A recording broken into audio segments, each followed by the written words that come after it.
Happiness through curiosity on TRS Clips. You spoke about the ascending and the descending aspect. Could you quantify that a little bit? Sure. In terms of timeline? Timeline, yes. Boy. Well, so I would say, many people date it to 1991 for liberalization of India and 1978 for Deng Xiaoping's liberalization of China, right? That's kind of when the ascent phase began for both China and India. When did the descent phase begin for the USA? You can date it to different, everybody will put the date like decline happened at different moments. How can you quantify that? Look at, for example, percentage of US share of global GDP. That's a pretty good one. BRICS has just flipped that or what have you. And there's counter arguments on this. People say, well, American tech companies are still doing well. What do you mean? There's no American decline whatsoever. This is a whole separate topic, but the short version is I think the internet is to America as America was to Britain. It is like the internet is about as American as America is British. Wow. Okay. Okay. Go on. Which is, and actually India is a big part of that. Like America had British influence and it started out British, but eventually it realized it wasn't British. It was its own thing. And it was a big battle, and eventually it broke free, and it had its own government, and then it had, because initially it had its own people and it had its own land, but it didn't have its own government, right? And eventually it had its own government. I think the internet is to America in a similar way, where the internet has way more than Americans on it. In fact, even just among English users, the majority of English speakers on the internet are going to be Indians. Just because of the size. This means, now up until this point, Americans were the single largest group of English speakers. And so in any English speaking environment, you assume that the majority is American. A lot of the things just kind of assume that the world revolves around it, right? Soon that's just not going to be the case, right? So just like there was a mass immigration of all these other European ethnicities into the USA, and it wasn't just like British Isles descended people, similarly, all these other English-speaking people on the English internet are going to completely change the character of it, or already changed the character of it. And so it becomes something quite different from America. And so you've got a people, and you've actually got a government, because blockchains are digital governments. They give you property rights and contract law and this kind of stuff. But you don't have a land, right? So it's the opposite. America had a people and had a land, but not a government. The internet has a people, and it's starting to have a digital government, doesn't yet have land. And I think that's what comes next. Anyway, go on. That's the whole network state concept, right? You crowdfund territory offline. But coming all the way back up, I think, the US doesn't have to decline, of course, for others to ascend. And I don't want it to. It just so happens that it is, okay? It's the shanty towns, the homeless encampments in San Francisco. It's the drug overdoses. It's the drop in life expectancy. It is the political polarization and the violence and just the general lack of, and it's also the financial situation. The banks there getting downgraded, and that's going to be very bad.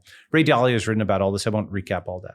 You can briefly though. Okay. Because I don't think too many people watch Ray Dalio's content in India. All right. Okay, great. There's a lot of Indians watching this, which is why I'm kind of, while I'm speaking with you, yes, I'm tied between tying you down and saying, hey, could you explain this further? Sure. And just letting you go on and cater to the Balaji S audience. Okay. Sure. So let me say everything I said in the simpler kind of form. One, India absolutely has a glorious past. That's relevant within India. Sure. It is only two, something that people around the world will listen to when they see India actually leveling up today and in the future and driving the future, right? Moon probe, that's really impressive. India having enough clout to be a player on the global stage, and suddenly, somebody who's influential enough that other countries want their opinion. Nobody cared about India's opinion on, let's say, Iraq, right? Back then, India was not a player on the world stage.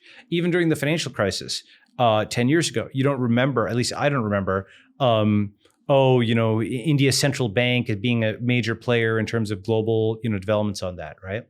Even 5 years ago, 5 years ago, Americans were still not in full alignment that China was an issue, right?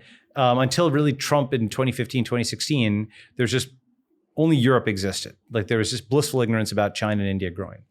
Then there was anger towards China. And then more recently, there's been friendliness towards India. though India should also be very cautious about that friendliness, right? Which I'll come back to that point. And the decline of the U.S. is so significant that, it's just safer walking around here. It's just you feel that this is a civilization on the ascent. That's a fundamental thing. People are, go ahead. No, go on. I'm visualizing everything you're saying, but go on. Yeah,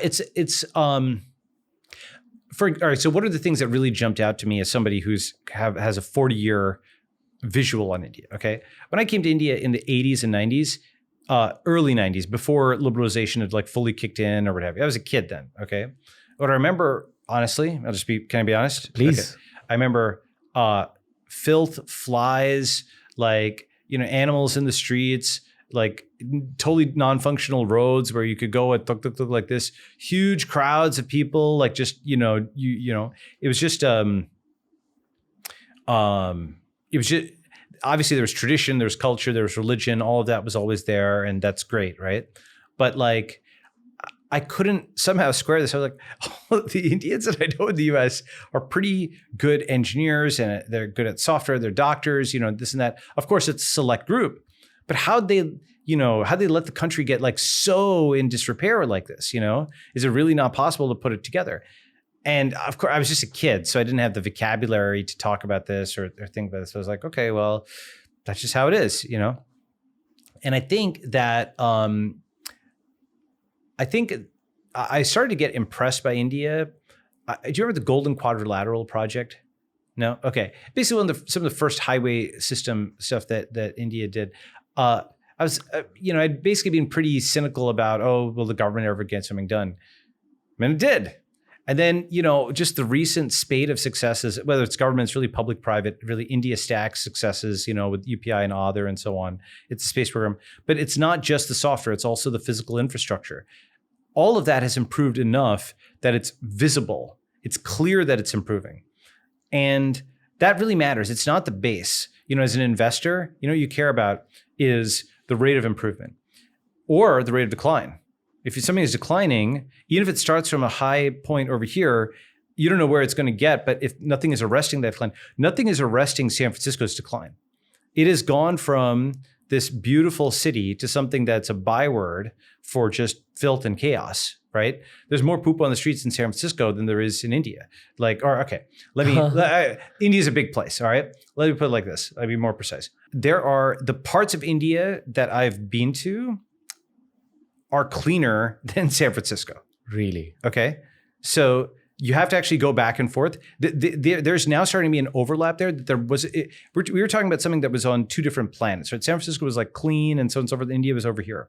The fact that there is overlap now, right, where there are definitely parts of India that are better off and more modern and so on, and there are parts of San Francisco that are absolutely filthy and terrible, indicates that these distributions that were completely disjoint now have overlap. That's a more precise way of saying it, right? Not that A is cleaner than B or B is cleaner than A, but rather that these now have overlap in a way that they never did, okay?